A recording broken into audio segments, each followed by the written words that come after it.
Imagine standing on a beach, toes in the sand, waves politely slapping your ankles like they're saying hello. Seagulls scream overhead. The sun is doing its thing. Everything feels familiar, safe, very much Earth. Now, imagine someone presses a giant elevator button labeled down, but make it terrifying, and the floor opens beneath you. The light fades. The warmth leaves. The water gets quieter in a way that feels loud.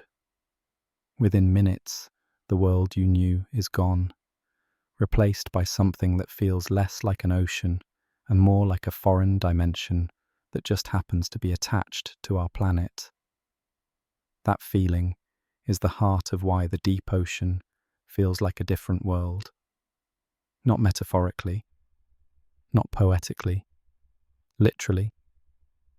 The rules that shape daily life at the surface begin to unravel the deeper you go. Familiar landmarks disappear. Up and down start to feel meaningless. Time stretches. Space feels endless. It is Earth, yes, but it is Earth operating on a completely different operating system. What makes this so unsettling is that nothing dramatic announces the change.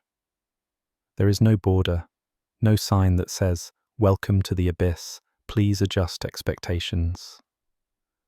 The transition is quiet and gradual, like drifting from a busy city into a desert without realizing when the traffic stopped. One moment, you're surrounded by recognizable fish shapes and dancing light. The next, you are falling through a blackness so complete it feels solid, like you could lean against it for emotional support. If this calm exploration of why the deep ocean feels like a different world helps you relax tonight, please like the video, subscribe to the Deep Sea Documentary channel, and leave a comment sharing when and where you're listening, so this gentle science can reach more people who fall asleep to the ocean's depths. Humans are not built for this place, and your brain knows it instantly. Our senses evolved for air, light, and solid ground. The deep ocean offers none of these in ways we understand. Vision becomes unreliable. Distance loses meaning. Shapes appear suddenly, then vanish, just as fast. Your instincts, finely tuned for savannas and forests, start firing error messages like an overloaded computer. Somewhere deep in your mind, a small voice whispers, "We were not invited here." And yet, the deep ocean is not empty. That's the most important part. This alien-feeling world is alive, busy, and ancient. While life has been thriving here for far longer than humans have been telling stories about monsters in the dark. Entire communities exist beyond the reach of sunlight, beyond storms, beyond seasons. While civilizations rose and fell on land, the deep ocean simply continued being strange and unbothered. This is where the feeling of another planet really sinks in. On land, environments change rapidly. Forests burn, glaciers melt, rivers shift. But far below the surface, change happens slowly, deliberately, almost stubbornly. The deep ocean does not care about our calendars or headlines. It operates on geological patience.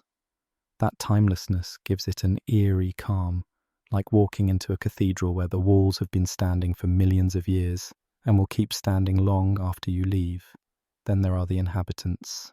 And even without meeting them up close, the idea of deep-sea life alone is enough to make your imagination sweat. These creatures are not built for beauty contests judged by surface standards. They are built for survival in a place that does not reward elegance.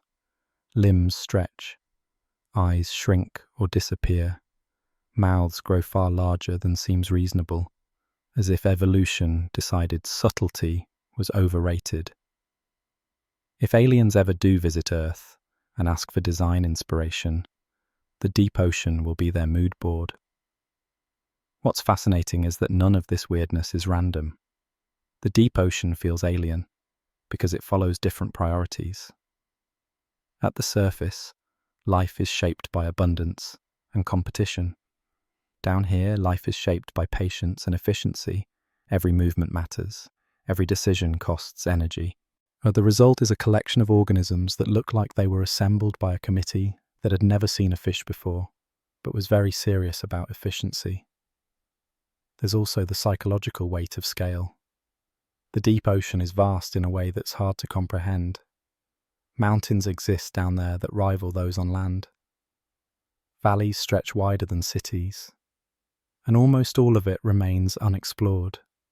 Humans have mapped the surfaces of the Moon and Mars in more detail than much of our own ocean floor, which is both impressive and slightly embarrassing. We live on a planet where the largest habitat is also the least familiar, like owning a house and never checking what's in the basement. So when we say the deep ocean feels like a different world, we're not exaggerating for drama. We're acknowledging that beneath the waves lies a realm governed by unfamiliar rules, populated by unfamiliar life, and shaped by timescales that dwarf human history. It is Earth's hidden planet, quietly existing below us, reminding us that the map of reality still has enormous blank spaces. And the deeper we go, the more it becomes clear that this descent is not just into water, but into a version of Earth that has never needed us to understand it. Sunlight feels reliable when you live at the surface. It shows up every morning like a dependable co-worker, clocks out at night, and repeats the process with comforting consistency. But the ocean treats sunlight very differently. The moment light hits the water, it starts losing a fight.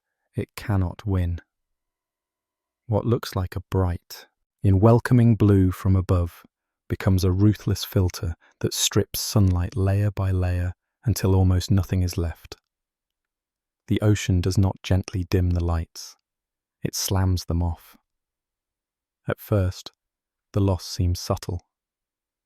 Near the surface, sunlight scatters, dances, and creates those shimmering patterns that make swimming feel magical. But water is greedy. It absorbs light far more efficiently than air, especially the longer wavelengths. Reds disappear first, then oranges and yellows, peeling away like colours being erased from a painting. Descend just a little, and everything takes on a colder, bluer tone, as if the ocean has decided warmth is no longer part of the aesthetic. Keep going, and even blue light starts to fade. Within a few hundred meters, sunlight is no longer strong enough to power the basic process that fuels most life on Earth. And this is where photosynthesis waves a white flag. Plants and algae, which rely on light to make food, simply cannot function beyond this point.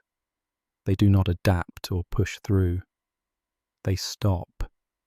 It is the biological equivalent of realizing you booked a beach vacation in the middle of winter and brought only sunscreen. This boundary is one of the most important invisible lines on the planet.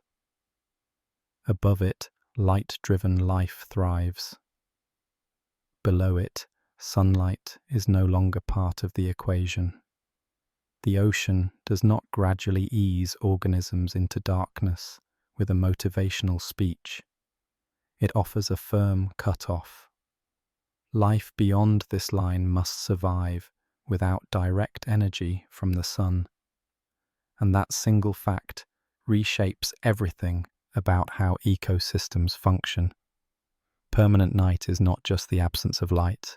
It is an environment where visual cues lose their dominance. Shadows do not exist. Colours have no meaning. Day and night are irrelevant concepts. For organisms living here, the idea of sunrise is as mythical as dragons. Time is not measured in light cycles, but in biological rhythms, tuned to a world that never brightens. This constant darkness also means the deep ocean does not experience seasons the way the surface does. There is no summer glow or winter dim, no long days or short ones. The environment remains visually unchanged year after year, decade after decade. Imagine living your entire life in a room where the lights never turn on, and yet everything you need to survive has evolved to work perfectly under those conditions. Unsettling for us, perfectly normal for them. The rapid disappearance of sunlight also explains why the surface ocean is deceptively important. That thin and illuminated layer supports an enormous amount of life, because it is the only place where sunlight can fuel large-scale food production. It is like a narrow strip of farmland floating on top of an endless, dark wilderness. Everything below depends, directly or indirectly, on what happens in that sunlit zone, even though it represents only a small fraction of the ocean's total volume. What makes this especially fascinating is how absolute the darkness becomes. On land, true darkness is rare. Even on a moonless night, starlight and artificial glow soften the shadows. In the deep ocean, there is no ambient glow. Once sunlight is gone, it is gone completely. If you were to turn off every artificial light source, you would experience a darkness so complete, your eyes would stop trying. Vision becomes theoretical. And this absence of light also changes how we imagine space itself. Distances become impossible to judge. A creature could be inches away or meters away, and you would not know until it moved. For humans, who rely heavily on sight to interpret the world, this is deeply uncomfortable. Our brains crave visual information, and the deep ocean offers none, like a stubborn minimalist refusing to decorate. Sunlight's failure in the deep ocean is not a flaw or an accident. It is a defining feature that sets the stage for everything that follows. By removing light, the ocean forces life to innovate in directions that feel alien to us. It strips away one of the most fundamental tools used by surface ecosystems and says, figure it out. And life does, spectacularly, but in ways that would never make sense in a bright sunlit world. And so when we talk about the deep ocean as a different world, this is where that difference truly begins. Not with strange creatures or crushing depths, but with the simple, brutal fact that sunlight does not belong there. The sun, source of energy for nearly all life on Earth, gets only a brief visit before being politely but firmly shown the exit. What remains is a planet beneath our planet, living its entire existence in a night that never ends. Pressure is one of those forces that is easy to ignore because, at the surface, it behaves politely. The air presses down on you constantly, but your body is built for it, so it feels like nothing at all. The deep ocean, however, does not believe in subtlety. Down there, pressure increases relentlessly with depth, stacking the weight of the entire ocean on anything unlucky enough to be beneath it. And no dramatic warning, no countdown, just more water, more weight, more squeeze. To understand how extreme this gets, imagine placing a small car on your chest. Now imagine adding another car, and another, and another. That is the kind of force the deep ocean applies, except it does it evenly, from every direction, like a full-body hug from a planet that does not know its own strength. For humans, this is a problem. Our bodies are full of air-filled spaces, and air is not a fan of being compressed. Descend too deep without protection, and pressure would collapse those spaces with ruthless efficiency. This is why humans need heavy equipment, reinforced vessels, and careful engineering just to visit the deep ocean briefly. Submersibles are not sleek because engineers enjoy aesthetics, or they are rounded and thick because pressure hates corners and loves exploiting weakness. Every dive is a negotiation with physics, and physics is not known for compromising, Even tiny flaws can turn into catastrophic failures when the ocean decides to test them. Meanwhile, deep-sea animals exist under this crushing force, as if nothing is happening. They do not creak. They do not groan.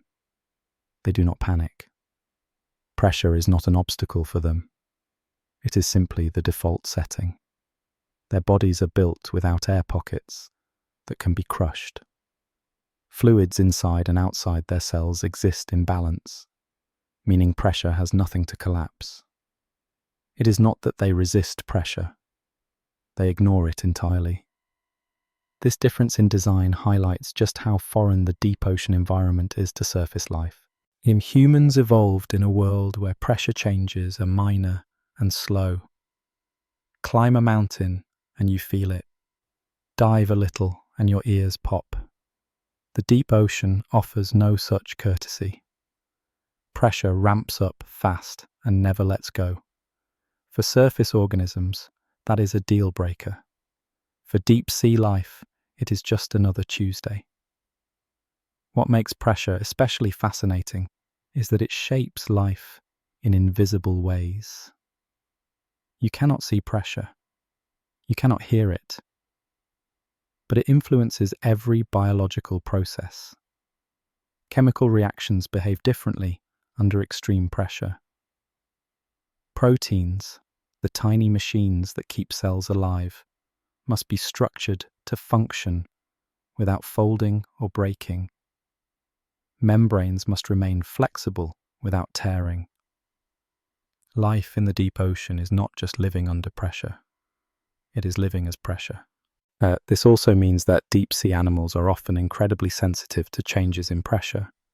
Bring one too quickly toward the surface, and its body can suffer severe damage. Gases expand, tissues rupture, organs malfunction. It is a reminder that adaptation cuts both ways. These organisms are perfectly suited for their environment and completely unsuited for ours. There is no universal design in biology, only designs that work in specific places. For humans, pressure creates an emotional response as well as a physical one. Knowing that millions of tons of water sit above you triggers a primal unease. Even inside a reinforced vessel, the idea that the surrounding environment could crush you flat if the walls fail is not comforting. Every sound becomes suspicious.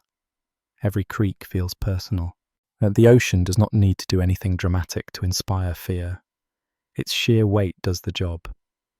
Yet, despite this, the deep ocean is not chaotic. Pressure does not create storms or turbulence on its own. In fact, the deep sea is often remarkably calm. No waves crash, no winds howl. The crushing force is steady, constant, unchanging. It is a quiet kind of power, the sort that does not need to announce itself. That calmness makes the environment even stranger, like standing in a perfectly silent room while knowing the walls are pushing inward with unimaginable force. Pressure also draws a sharp line between what technology can achieve and what remains beyond our reach. Every deeper dive requires exponentially stronger materials and smarter designs. At a certain point, engineering starts to look less like construction and more like survival strategy. The ocean is not impressed by human ambition. It responds only to physics. So when we talk about the deep ocean feeling like a different world, pressure is one of its most defining features. It is an invisible presence that dominates everything, shaping life, limiting exploration, and reminding us that the planet has regions where our bodies simply do not belong. Down there, pressure is not dramatic or exciting. It is constant, overwhelming, and utterly indifferent. And in that indifference, it quietly separates our world from one that exists under a weight we were never meant to carry. Temperature is one of the first things humans use to judge whether a place is friendly.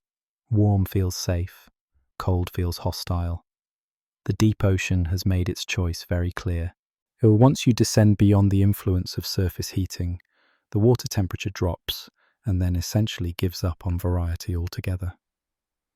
It settles into a narrow range just above freezing and stays there with stubborn consistency year after year, century after century. This is not seasonal cold. This is permanent cold, the kind that does not care about your comfort or your expectations. What makes this so strange is how stable it is. On land, temperature is constantly changing. Days warm up and cool down. Seasons come and go. Weather adds chaos. In the deep ocean, temperature becomes predictable to the point of monotony. There are no heat waves, no cold snaps, just an endless steady chill that wraps around everything, like a damp, invisible blanket you can never take off.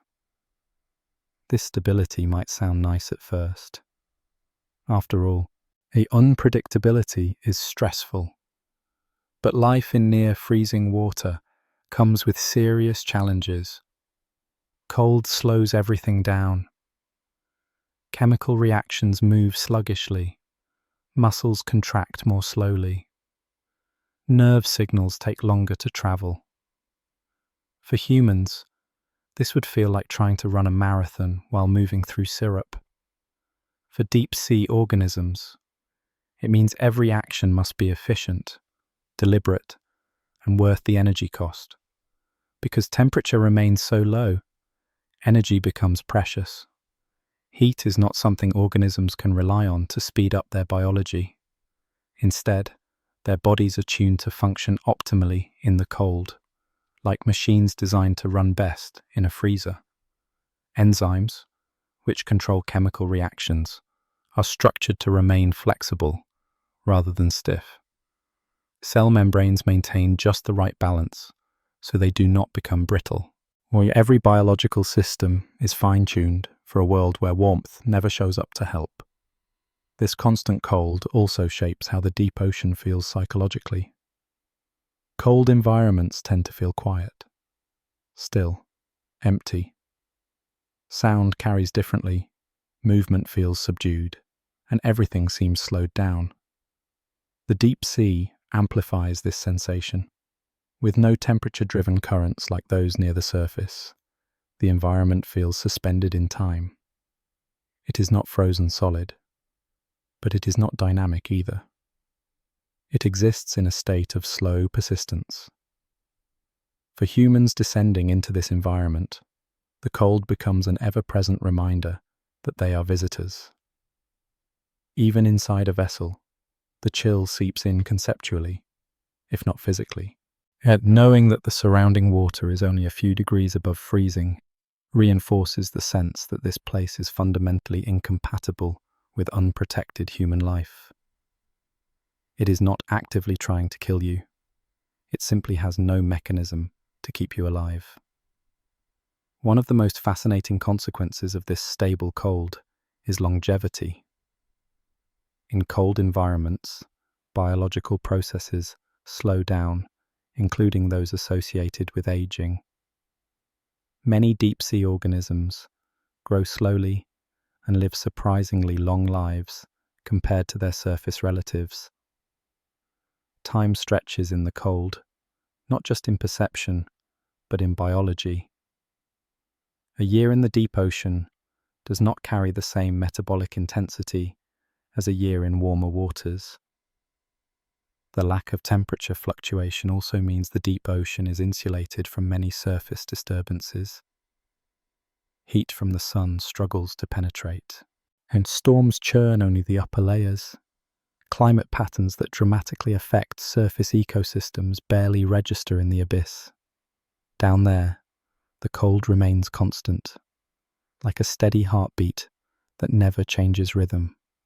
This contributes to the deep ocean's reputation as a place frozen in time, even though life continues quietly and persistently Cold also influences how materials behave.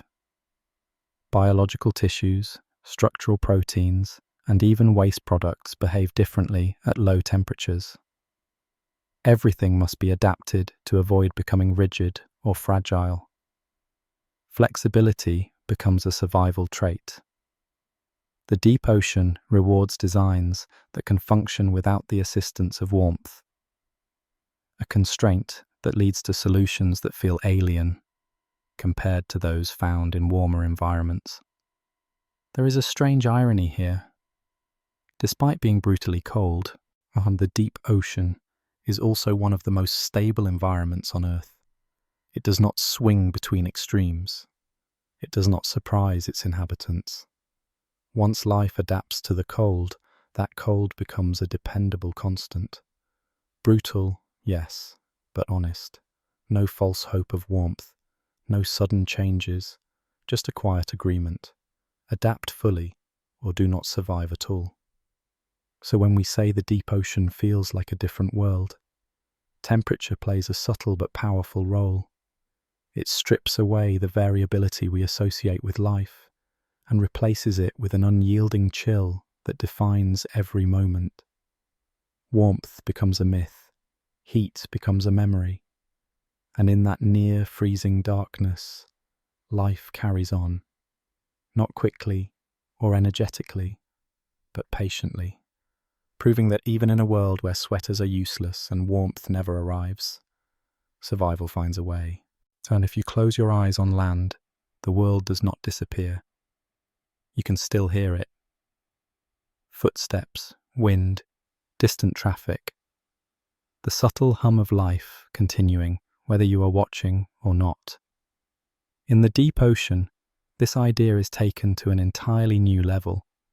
Sound becomes the dominant sense, not because the ocean is loud, but because sound behaves in ways that feel almost supernatural when compared to air. Down there, hearing is not a backup sense. It is the primary way the world announces itself. Water is exceptionally good at carrying sound, much better than air.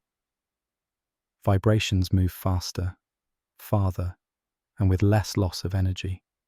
A noise made in one place can travel for incredible distances, bending, reflecting, and slipping through layers of water like a rumour that refuses to stay local. This turns the deep ocean into an acoustic landscape where events rarely stay private. If something happens, something else, somewhere else, probably hears about it. What makes this unsettling is that sound often arrives without context. On land, you usually see something before or as you hear it. A car passes. A bird flies by. Your brain connects sight and sound instantly. In the deep ocean, sight is unreliable, but sound is not. You might hear a low rumble, a clicking pattern, or a distant pulse long before anything enters view, if it ever does. Your imagination is left to fill in the blanks, and imagination is rarely comforting. The ocean also shapes sound in strange ways. Temperature and water density can bend sound waves, causing them to curve rather than travel in straight lines. This creates natural acoustic pathways where sound can travel vast distances with surprising clarity. A noise made hundreds of kilometers away might arrive softly but distinctly, like a whisper carried through an enormous, invisible tunnel.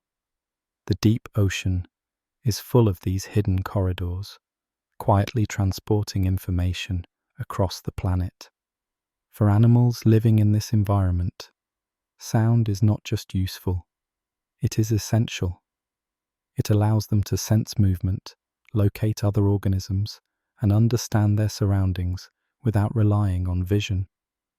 Subtle vibrations can reveal the presence of something large or fast-moving long before it becomes a direct threat. In a world where seeing is optional and hearing is constant, sound becomes a map of reality. This reliance on sound also means silence is rare. Even when nothing nearby is moving, the ocean hums with distant activity. Shifting water masses, geological movements, and biological signals all contribute to a constant background noise.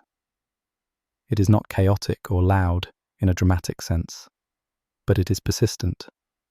Like the low murmur of a crowd, you can never quite escape. The deep ocean is not quiet. It is just unfamiliar in how it makes noise. For humans, this acoustic environment feels deeply unnatural. Our ears evolved for air, where sound fades quickly and distance dulls detail. Underwater, sounds feel closer than they are, louder than expected. Direction becomes harder to pinpoint. A noise could be coming from above, below, or far off to the side, and your brain struggles to place it. The result is disorientation, the sense that something is happening all around you, just out of sight. This creates a unique psychological tension. Hearing something without seeing it triggers instinctive caution. On land, this might make you pause and look around. In the deep ocean, looking does not help much. The darkness remains. The sound persists. Your mind fills the gap with possibilities, most of them unhelpful. The deep sea excels at letting your imagination do the heavy lifting. Sound also ignores obstacles that would block light. It passes around corners, through murky water, and beyond visual barriers. This means the deep ocean is a place where awareness extends far beyond immediate surroundings. Information arrives early, sometimes too early. You might hear movement long before it is relevant, like hearing footsteps in an empty hallway and not knowing whether they are approaching or receding. And this early warning system is both a gift and a burden. It allows organisms to react before danger is close, but it also means they exist in a constant state of alert. The ocean is always talking, and listening is not optional. For creatures adapted to this world, this is normal. For humans, it feels like sensory overload in slow motion. The physics of sound also contributes to the deep ocean's sense of scale. When noises travel vast distances, space feels larger, more connected, and more alive. The deep sea is not a series of isolated pockets. It is an interconnected acoustic web where actions ripple outward, sometimes farther than anyone involved would expect. So while darkness defines how the deep ocean looks, sound defines how it feels.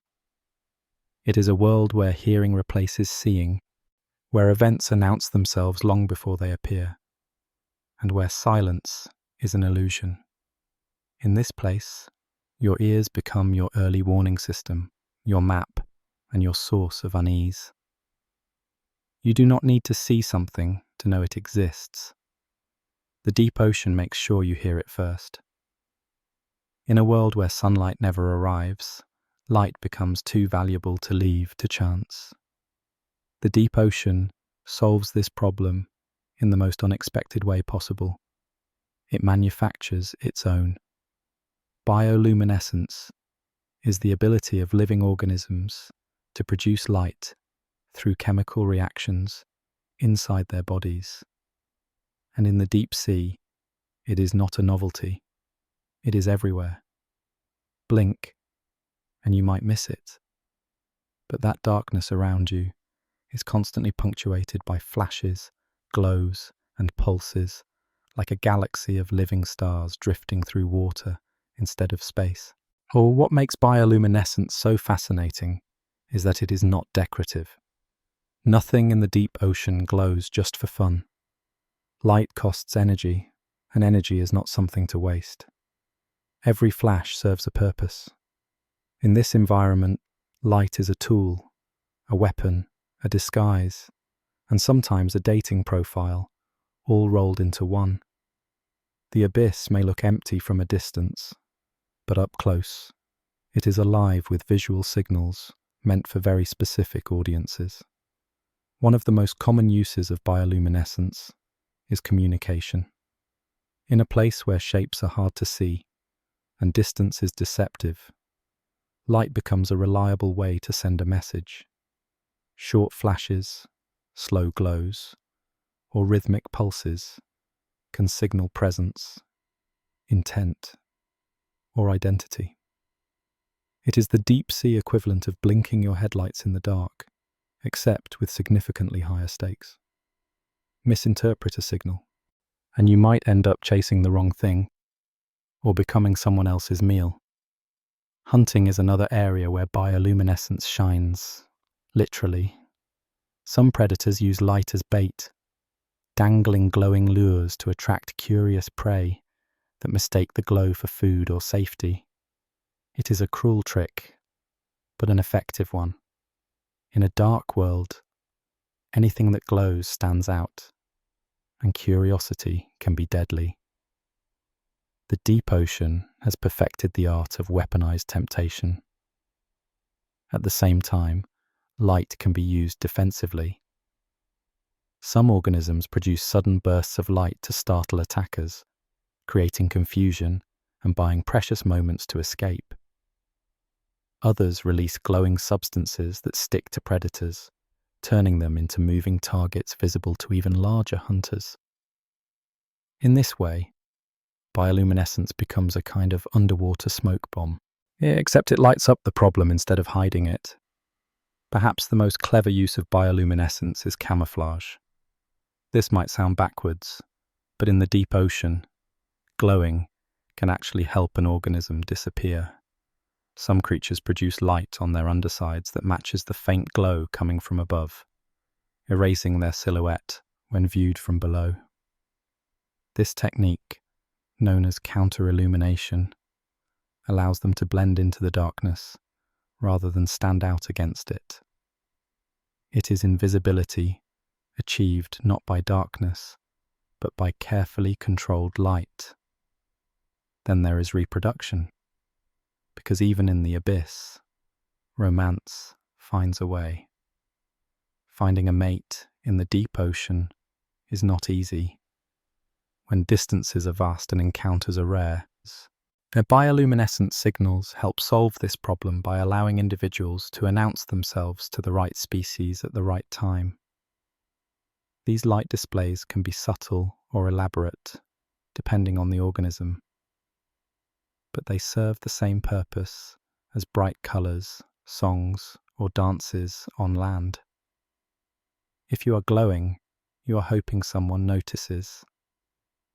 What makes all of this even more remarkable is how diverse bioluminescent patterns are.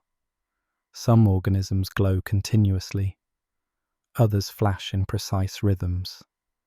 Colours vary too, though most deep-sea light appears blue or green, because those wavelengths travel farthest underwater.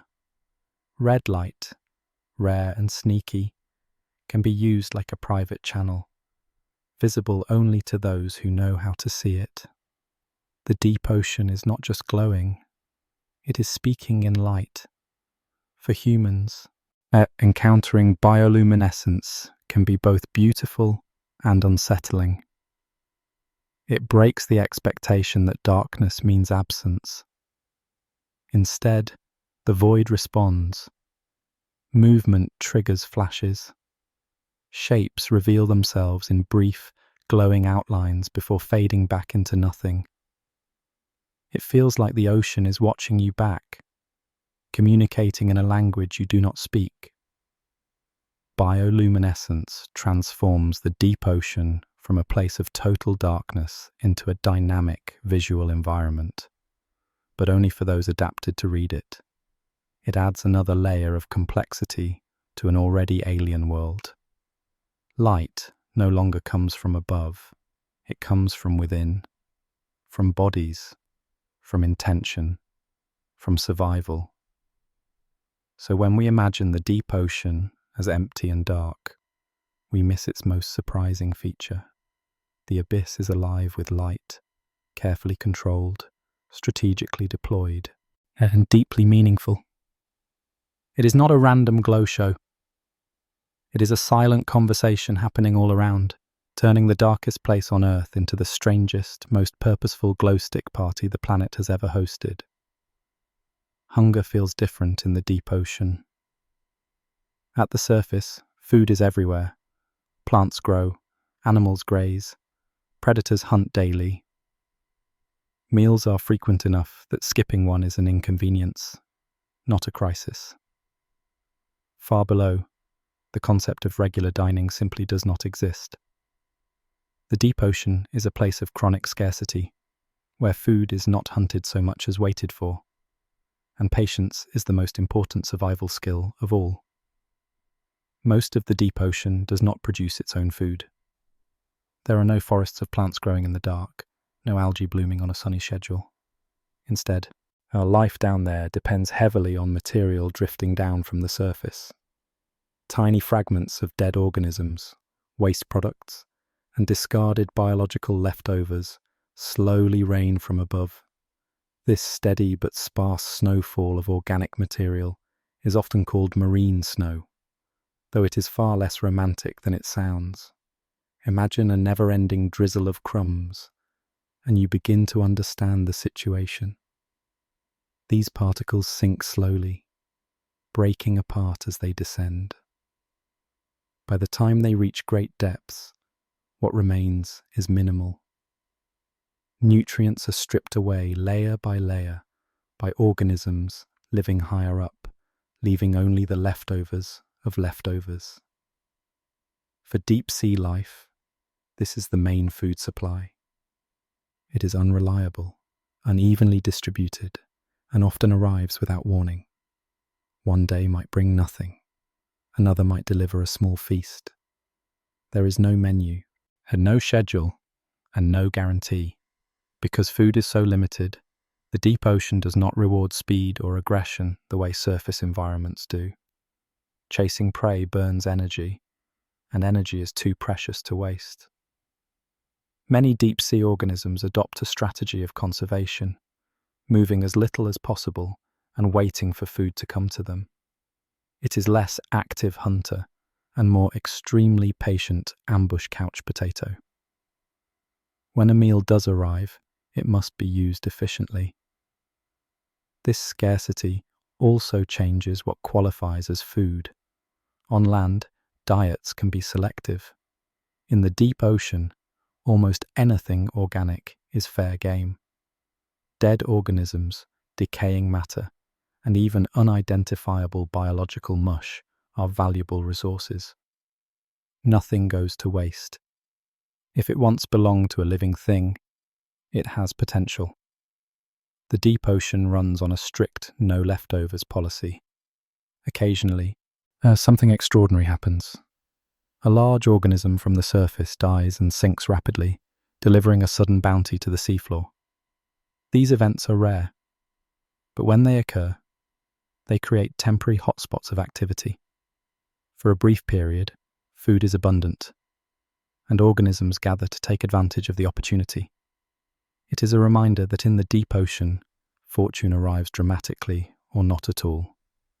Because meals are unpredictable, deep-sea organisms often evolve the ability to eat large quantities at once. When food appears, they cannot afford to be polite. It may be months before the next opportunity. Stomachs stretch. Digestion happens slowly. Excess energy is stored carefully. This feast or famine lifestyle encourages designs that can handle both extremes without falling apart. Scarcity also influences behavior. There is little room for territoriality when resources are so thinly spread. Defending an area makes little sense if food does not reliably appear there. Instead, survival depends on adaptability and awareness. Detecting food quickly and responding efficiently can mean the difference between living another year or slowly starving. For humans, imagining this level of scarcity is difficult. We are accustomed to abundance, or at least predictability. The deep ocean strips that away. It is an environment where hunger is not a temporary discomfort, but a constant background condition. Life persists not because food is plentiful, but because organisms are exceptionally good at enduring long periods without it. This scarcity also adds to the deep ocean's otherworldly feel. On land, ecosystems are shaped by growth and competition. In the deep sea, as they are shaped by waiting and endurance. Time stretches between meals, movement slows, everything becomes measured. Survival is not about winning races, but about lasting longer than the empty stretches between opportunities. So when a fragment of food finally drifts down, it is treated with the seriousness it deserves. There is no casual snacking. Every crumb matters. Every bite is valuable. The deep ocean teaches a harsh lesson. Abundance is not a given. It is a rare gift. And in a world where food falls from the sky only occasionally, life learns to savor every last particle like it is a 5-star meal served in the most unforgiving restaurant on earth. One of the strangest surprises waiting in the deep ocean is size. Not depth, not darkness. Size. Descend far enough, and you start encountering animals that seem scaled incorrectly, and as if someone grabbed the size slider in a video game and forgot to put it back where it belonged. Tiny creatures drift alongside unexpectedly massive ones, and both appear perfectly at home. This phenomenon, often called deep-sea gigantism, is one of the clearest signs that evolution behaves very differently when removed from familiar constraints. On land, size is limited by many practical concerns. Gravity demands strong support structures. Food availability restricts how large bodies can grow. Temperature influences metabolism. In the deep ocean, some of these pressures shift or disappear entirely. Buoyancy reduces the burden of gravity, allowing large bodies to exist without heavy skeletal support. Cold temperatures slow metabolism, reducing energy demands. And in a world of scarcity, being large can actually be an advantage rather than a liability. Large size in the deep ocean offers several benefits. A bigger body can store more energy, which is useful when meals are rare and unpredictable. It also allows organisms to travel longer distances with fewer movements, conserving energy over time. Larger size can make an animal less vulnerable to predation, simply by being too big to handle easily. In a place where encounters are infrequent but potentially fatal, intimidation through sheer scale can be an effective strategy. At the same time, gigantism is not universal. Right alongside these oversized creatures are organisms so small and delicate they appear almost unreal. This contrast is part of what makes the deep ocean feel like a biological testing ground. Evolution does not settle on a single solution. Instead, as it explores extremes, some species invest in size, others in minimalism, and both strategies can succeed under the right conditions. The absence of sunlight and the scarcity of food mean that growth patterns differ dramatically from those at the surface. Many deep-sea organisms grow slowly, taking years or even decades to reach full size. This slow growth allows energy to be allocated efficiently, avoiding the waste associated with rapid development. Over time, this can lead to surprisingly large individuals, not because growth is aggressive, but because it is persistent. Gigantism also influences how animals interact with their environment. Larger organisms can exploit resources that smaller ones cannot, such as consuming food items that are too big or tough for others to handle.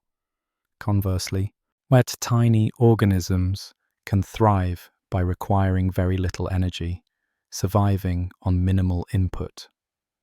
The deep ocean accommodates both ends of the spectrum, creating a patchwork of life strategies that would seem incompatible in more competitive environments. This size variation also adds to the deep ocean's sense of unpredictability. Encounters do not follow familiar patterns. A small, fragile-looking creature might be incredibly resilient. A massive organism might move with surprising grace.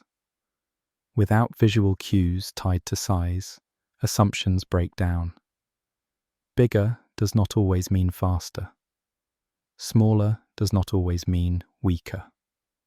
The usual rules fail to apply consistently. For humans exploring the deep ocean, these size extremes are jarring. We are accustomed to ecosystems where body size follows relatively predictable trends. Seeing a giant version of an otherwise familiar group challenges those expectations instantly. It feels like discovering a familiar animal from childhood stories, only to find it has been quietly growing in secret, waiting to surprise you. The deep ocean encourages these evolutionary experiments precisely because it is so isolated and stable. With fewer disturbances and less competition, species can explore unusual traits without being immediately outcompeted. Over long stretches of time, these traits become refined rather than eliminated. The result is a collection of organisms that look exaggerated, as if evolution leaned into its creative impulses and decided to see how far it could go. What makes this even more fascinating is that gigantism is not necessarily about dominance. It is about efficiency. At large size can mean slower energy loss, fewer predators, and greater endurance. Tiny size can mean lower energy requirements and greater flexibility. Both approaches reflect the same underlying challenge: surviving in an environment where resources are limited and opportunities are rare. So when we encounter deep-sea gigantism, we are not seeing a mistake or an oddity. We are seeing evolution responding honestly to its environment. Without sunlight, without abundance, and without constant disruption, life takes its time and explores extremes. The deep ocean becomes a gallery of biological experiments, displaying what happens when natural selection is given patience, isolation, and millions of years to quietly tinker with size, proving once again that when nobody is watching, evolution gets wonderfully weird. If you were asked to design a creature for life in the deep ocean using only your surface world instincts, you would almost certainly get it wrong. You might imagine something muscular, armored, and fast, built to battle the harsh environment. The deep ocean, however, does not reward brute force. It rewards efficiency. The result is a collection of body shapes and materials that look strange, fragile, or unfinished to human eyes, yet are perfectly suited to the conditions they face every moment. One of the most common features of deep-sea organisms is a lack of rigidity. Instead of strong bones or thick shells, many species have soft, gelatinous bodies. At first glance, this looks like a design flaw, as if these creatures could fall apart at any moment. In reality, it is a brilliant solution. Rigid structures require energy to build and maintain. Soft bodies do not. In an environment where energy is scarce, skipping unnecessary reinforcement is a smart move. Gelatinous bodies also interact differently with pressure. Rather than resisting it, they yield. When pressure increases, these bodies compress slightly but remain intact.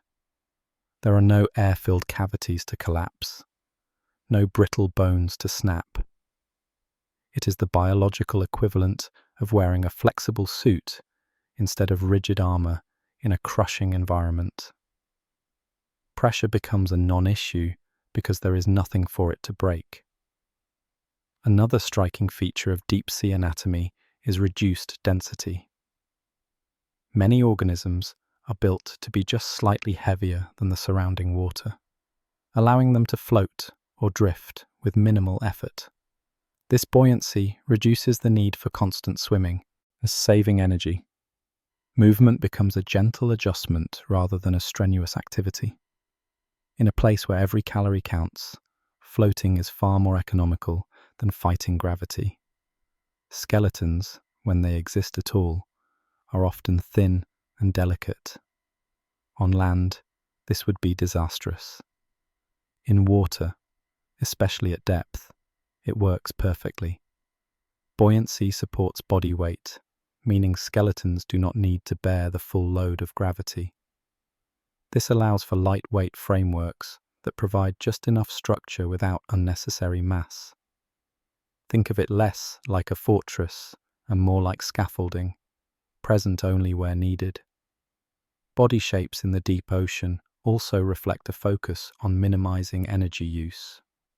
Streamlined forms reduce resistance when moving through water, even at slow speeds. Long, tapering shapes allow organisms to glide rather than sprint.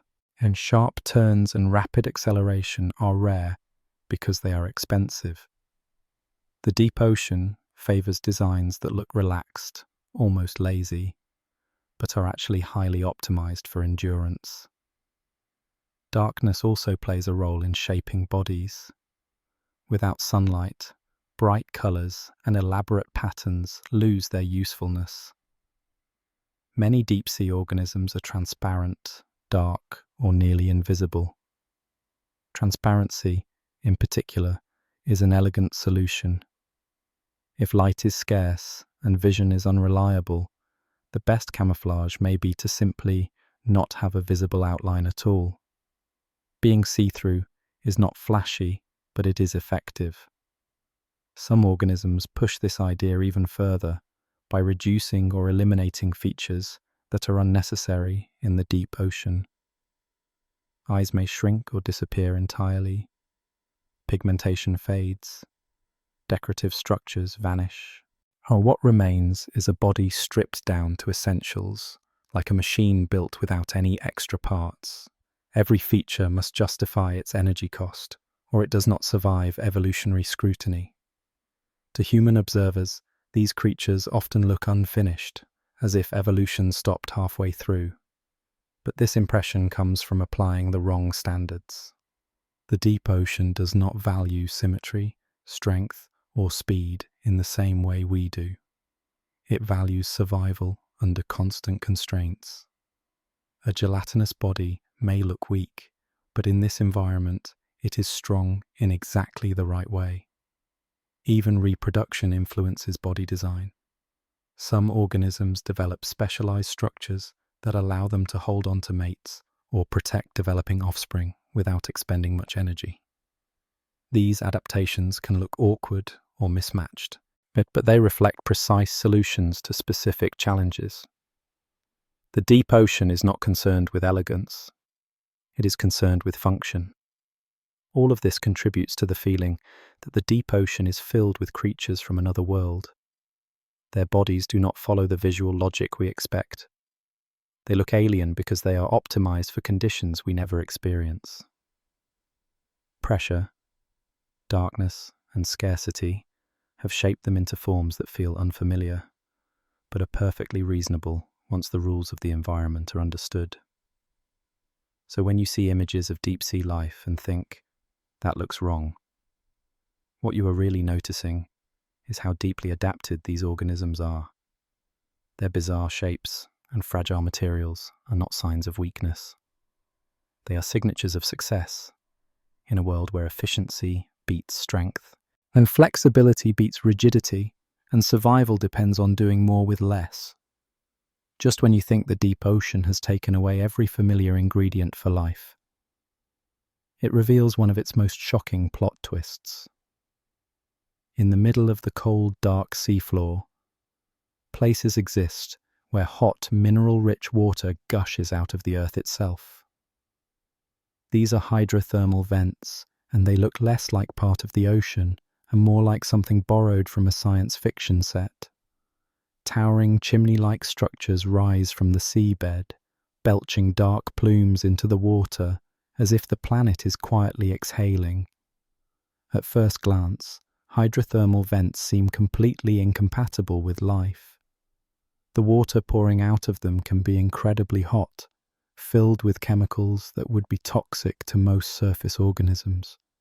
The surrounding environment is cold, dark, and under immense pressure.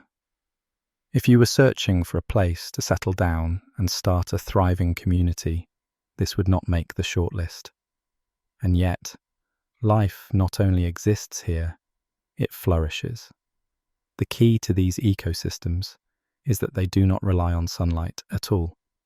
Instead of drawing energy from the sun, life around hydrothermal vents taps into chemical energy released from inside the earth. Certain microbes can use chemicals like hydrogen sulfide, which pours out of vents, as a fuel source. Through chemical reactions, they convert this energy into organic matter. This process forms the foundation of an entire food web that operates independently of surface photosynthesis. These microbes are the unsung heroes of vent ecosystems. They form dense mats and live inside larger organisms, providing them with nutrients. In return, as they gain access to a steady supply of chemicals. It is a partnership built on mutual survival in one of the most extreme environments on Earth. The result is a bustling community anchored not by plants, but by chemistry. Around these microbial powerhouses gather a cast of organisms that look like they wandered in from a different planet. Large, tube-like animals cluster near vent openings, positioning themselves just close enough to access chemical-rich water without being cooked alive. Other creatures graze on microbial mats or prey on those that do. The seafloor around vents becomes an oasis of activity, a sharp contrast to the relative emptiness of the surrounding deep ocean. What makes hydrothermal vents especially fascinating is their instability. Vents do not last forever. They can shut down as geological conditions change, while cutting off the chemical supply that sustains the ecosystem. When this happens, the community must either adapt, migrate, or perish. Life here is dynamic, responding to shifts in the Earth's internal processes rather than surface conditions. This reliance on the planet's interior gives vent ecosystems a primal feel. They are connected directly to geological activity, blurring the line between biology and geology. The deep ocean, already alien, becomes even stranger when life is fueled not by sunlight from above, but by heat and chemicals from below. It challenges the idea that life needs gentle conditions to thrive. For scientists, hydrothermal vents rewrote the rules of what environments could support life. Before their discovery, it was widely assumed that sunlight was essential for complex ecosystems. Vents shattered that assumption. They showed that as long as there is an energy source, life will find a way to exploit it, even in places that seem utterly hostile. This has profound implications beyond Earth. If life can thrive around deep-sea vents, drawing energy from chemical reactions rather than sunlight, then similar environments elsewhere might also be habitable. Worlds with subsurface oceans and internal heat suddenly look far more interesting. The deep ocean, once again, becomes a window into possibilities that extend far beyond our planet. For humans, encountering hydrothermal vents is a humbling experience. These ecosystems operate entirely independently of surface life. They do not care about weather, seasons, or sunlight. They exist in a realm shaped by tectonic forces and chemical gradients, quietly thriving in darkness. It is a reminder that life does not need comfort. It needs opportunity. Hydrothermal vents make the deep ocean feel like a different world because they reveal a version of life that plays by entirely different rules. No sunlight, no plants, no familiar starting point, just chemistry, heat, and persistence. In the most unlikely corners of the planet, life has set up shop, proving once and for all that if there is energy to be found, life will absolutely move in, no matter how hostile the real estate looks. In the deep ocean, Vision is no longer the star of the show. When light is unreliable or absent, eyes become optional and sometimes even unnecessary.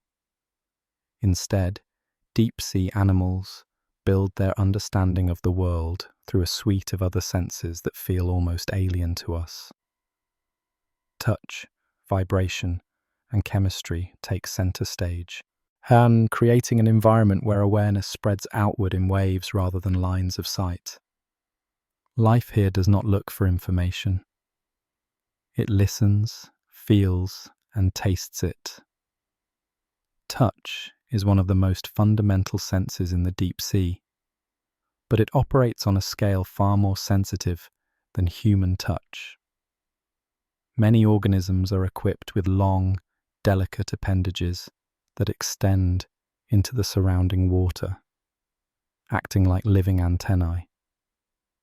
These structures can detect the faintest disturbances, subtle shifts that reveal movement nearby. A passing organism does not need to make contact to be noticed. Its presence ripples through the water, and those ripples are felt.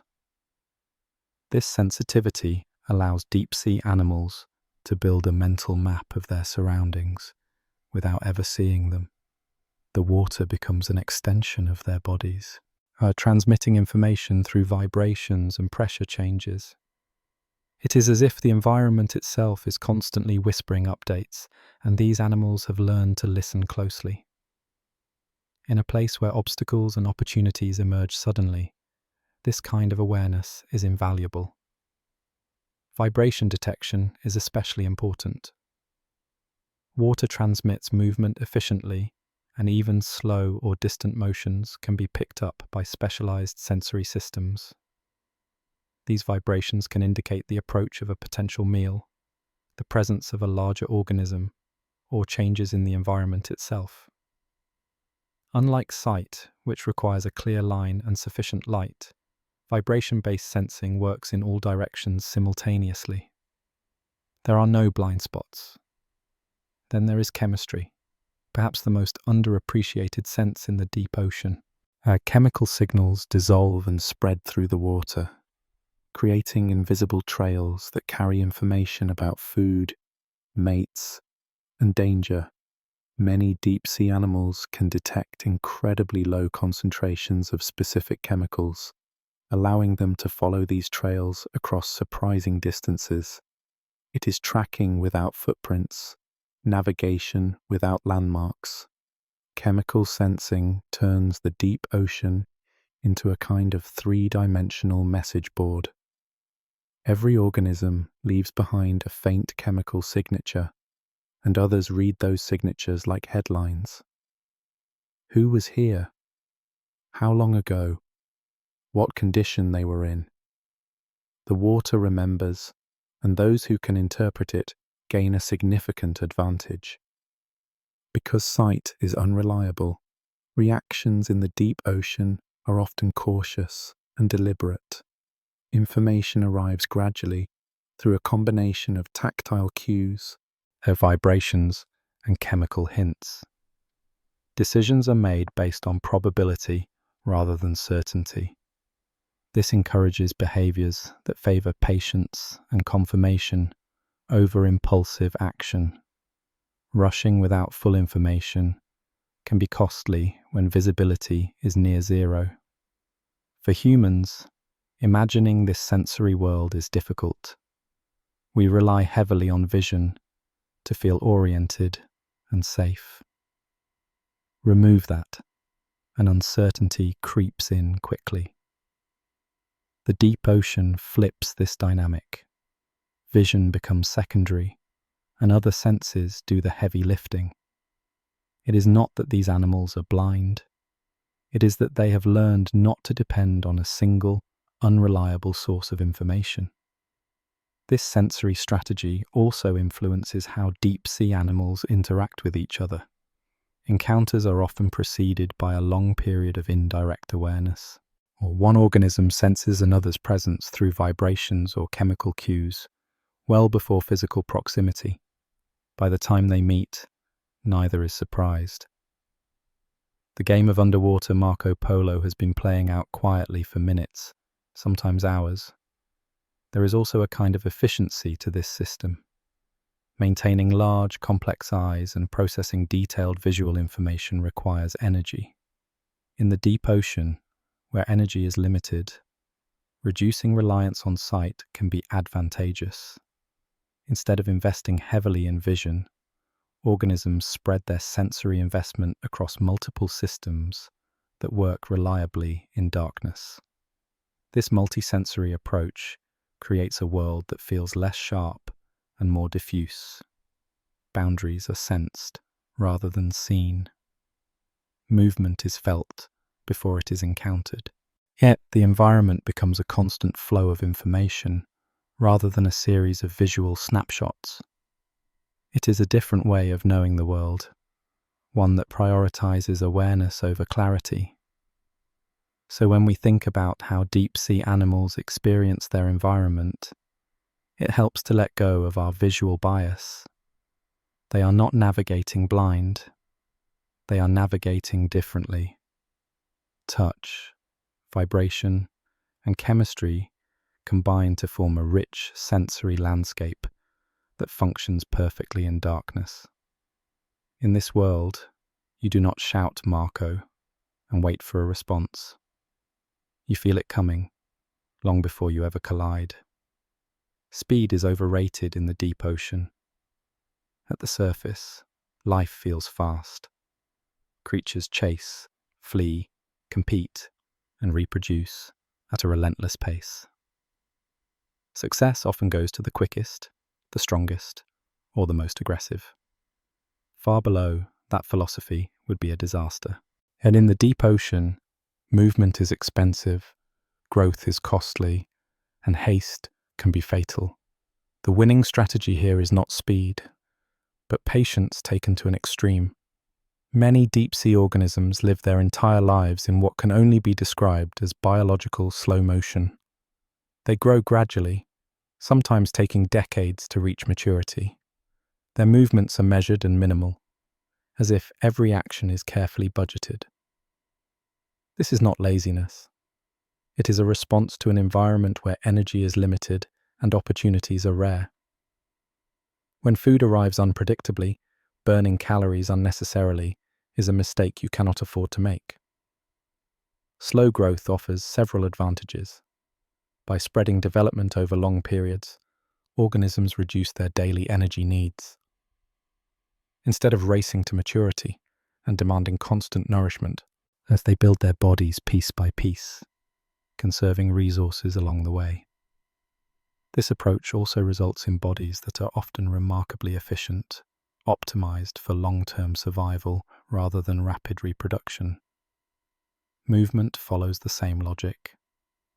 Sudden bursts of activity are uncommon because they consume large amounts of energy. Instead, deep-sea animals often drift, hover, or make small, deliberate adjustments. When they do move, it is usually for a very good reason. There is no casual wandering. Every motion has intent behind it, whether it is responding to a nearby stimulus or repositioning for a rare opportunity. This slow pace extends to life expectancy. Many deep-sea organisms live far longer than their surface relatives. With fewer predators, stable conditions, and reduced metabolic rates, there is less pressure to rush through life stages. Aging happens slowly. Damage accumulates gradually. In some cases, individuals can persist for centuries, quietly existing while generations of surface organisms come and go. From a human perspective, this lifestyle feels almost alien. We associate activity with vitality and stillness with decline. In the deep ocean, the opposite is often true. Stillness is strength. Restraint is resilience. The environment rewards those who can wait without wasting energy, who can endure long stretches of inactivity without falling apart. This slow-motion existence also shapes behavior. Reproduction may occur infrequently, with long intervals between events. Development from juvenile to adult can be a drawn-out process, requiring patience from both the organism and its environment. Here, there is no rush to produce offspring quickly, because survival is about lasting, not multiplying rapidly. Even responses to danger are often subdued. Rather than fleeing at high speed, many deep-sea animals rely on early detection and minimal movement to avoid drawing attention. Escape does not always mean outrunning a threat. Sometimes it means not being noticed in the first place. In a dark, quiet environment, restraint can be the best defense. For humans observing this world, the deep ocean can feel eerily calm. Nothing seems to be in a hurry. There is no constant motion, no frantic activity. This calmness is deceptive. Beneath it lies a finely tuned balance, where every organism is operating at a pace perfectly matched to the availability of resources. The absence of speed is not a lack of life, but a different expression of it. This slow pace also affects how the deep ocean responds to change. When conditions shift, adaptation may take a long time.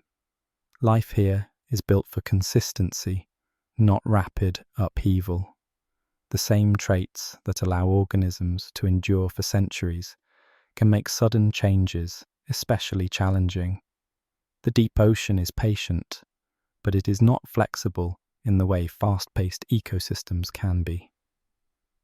Ultimately, the extreme slow-motion lifestyle of deep-sea organisms is a reminder that success in nature does not have a single definition. Speed and aggression dominate some environments. Endurance and efficiency dominate others. In the deep ocean, life has chosen to slow down, stretch time, and make every movement count. Rushing is a luxury reserved for places with abundance. Down here, survival belongs to those who can wait. Romance in the deep ocean is, to put it politely, complicated. At the surface, finding a mate usually involves proximity. Populations are dense, encounters are frequent, and if things do not work out, there is usually another option nearby. In the deep ocean, that luxury disappears. Individuals may live far apart, drifting or resting in vast darkness, with enormous distances between them. You can spend your entire life doing everything right, and still never bump into another member of your species. Evolution saw this problem and responded with creativity that borders on desperation. The core challenge is simple. How do you reproduce when encounters are rare and unpredictable? The deep ocean does not offer crowded meeting places or reliable opportunities. Life here cannot assume that two compatible individuals will meet at the right time. Instead, reproduction becomes less about chance meetings and more about ensuring success whenever contact does occur, no matter how brief or awkward that contact might be. Some deep-sea species solve this by making reproduction a one-time, irreversible commitment. In these cases, when two individuals finally meet, they do not risk separation.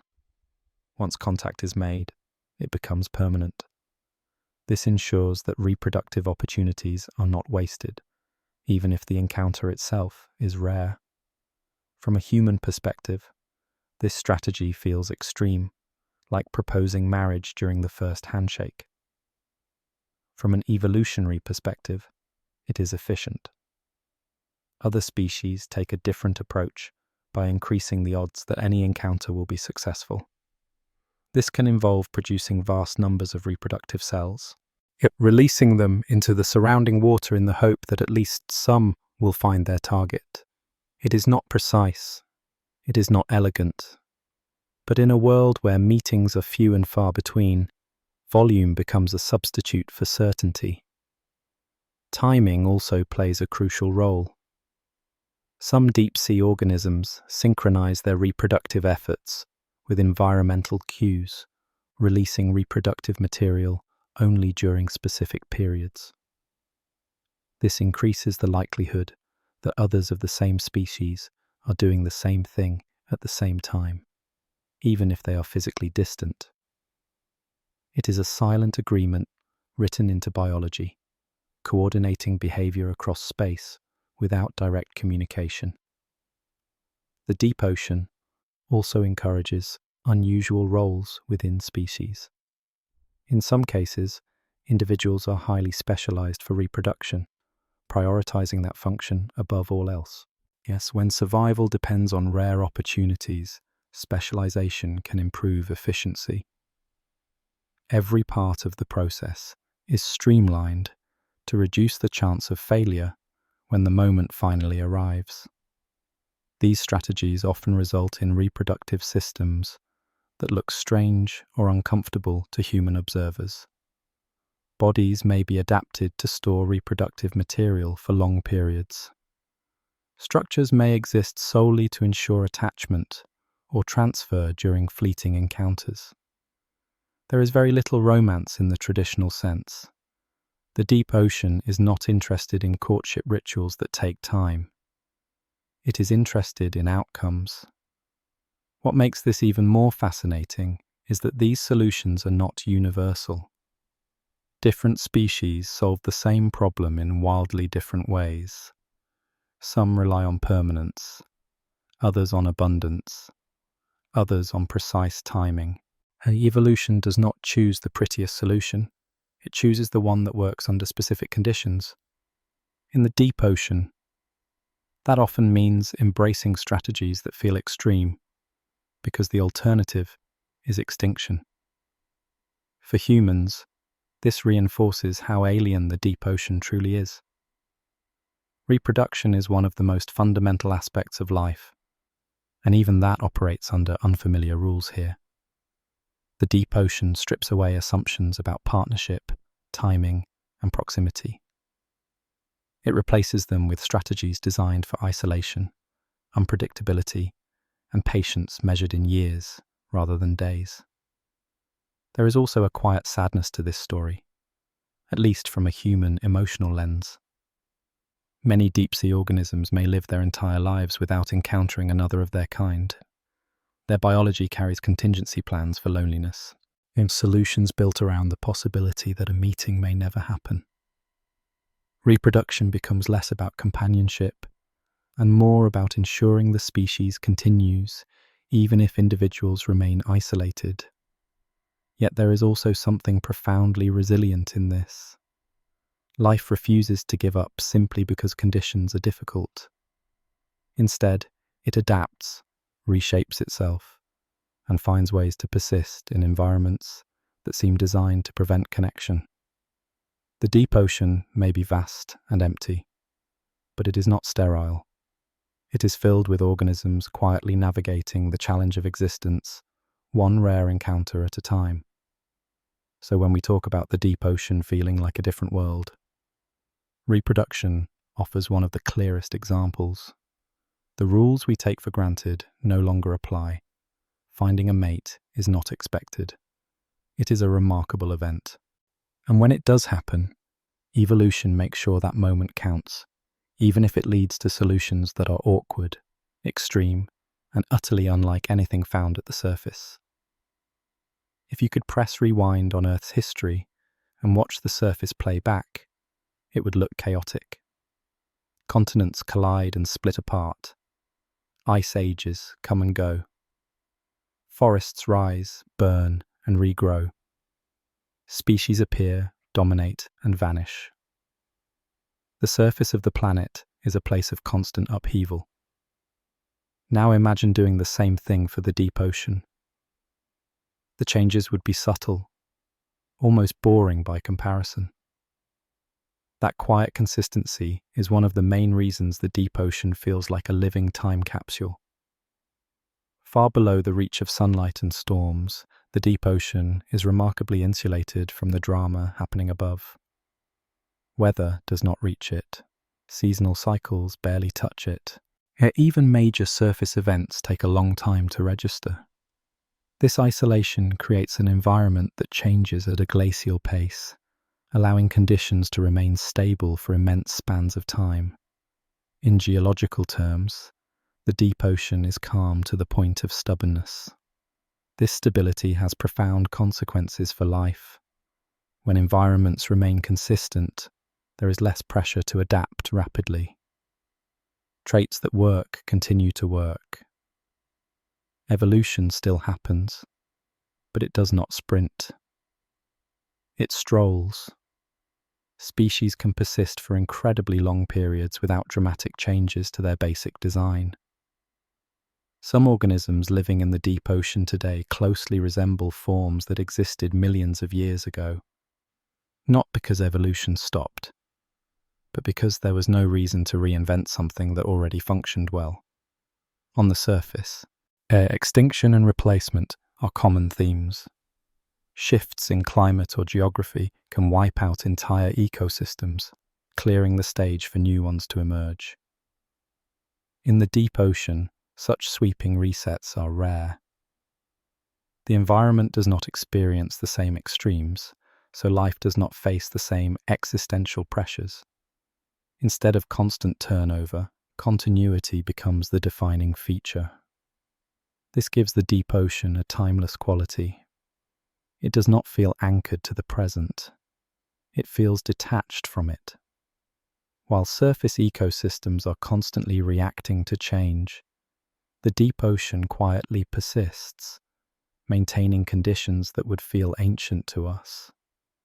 Stepping into this environment is like stepping into a version of Earth that never rushed into the modern era.